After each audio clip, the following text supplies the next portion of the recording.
புகையிலை மற்றும் போதைப் பொருள் பயன்பாட்டால் உள்ள தீமைகள் குறித்த விழிப்புணர்வை இளம் மாணவ மாணவிகளுக்கு ஏற்படுத்துவது தற்போதைய அவசியமாக இருப்பதாக கோவை மாநகர காவல்துறை ஆணையர் பாலகிருஷ்ணன் தெரிவித்துள்ளார். கோவையில் சில்ட்ரன் சேரிட்டபிள் டிரஸ்ட் பெண் குழந்தைகள் இல்லத்தில் புகையிலை தடுப்பு தினத்தை முன்னிட்டு போதைப் பொருள் குறித்த விழிப்புணர்வு நிகழ்ச்சி நடைபெற்றது. இதில் இல்லத்தில் வசிக்கும் குழந்தைகள் புகையிலை மற்றும் போதைப் பொருட்கள் பயன்பாட்டால் ஏற்படும் தீமைகள் குறித்தும் அதிலிருந்து வெளிவருவது குறித்தும் தத்ரூப நாடகம் மற்றும் நடனங்கள் மூலமாக விழிப்புணர்வு ஏற்படுத்தினர். இதனைத் தொடர்ந்து நிகழ்ச்சியில் தலைமை விருந்தினராக கலந்து கொண்ட கோவை மாநகர காவல்துறை ஆணையர் பாலகிருஷ்ணன் பேசினார்.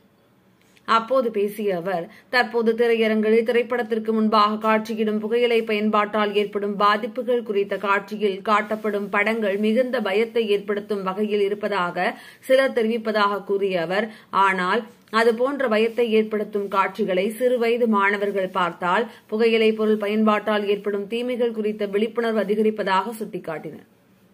தொடர்ந்து பேசிய அவர், போதைப் பொருள் மற்றும் புகையிலை பயன்பாட்டால் ஏற்பட்ட புற்றுநோயாளிகள் படும் துன்பங்களை நேரடியாக மருத்துவமனைக்கு அழைத்துச் சென்று மாணவர்கள் பார்ப்பது கூட ஒரு வகையில் விழிப்புணர்வு ஏற்படுத்தும் என அவர் நம்பிக்கை தெரிவித்தார்.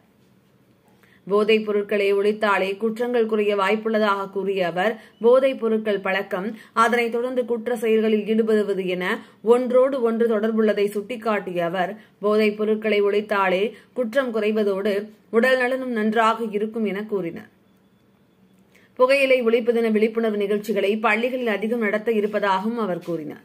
நிகழ்ச்சியில் ஆஷ்ரம் மெட்ரிக் பள்ளி நிர்வாகி கௌரி உதயேந்திரன், மருத்துவர்கள் ஹேமா, விஷ்ணு மற்றும் கோவை புதூர் குடியிருப்பு நலசங்க நிர்வாகிகள் ஜீவானந்தம், குணசீலன் மற்றும் குழந்தைகள் நலக்குழு உறுப்பினர்கள் உட்பட பலர் கலந்து கொண்டனர்.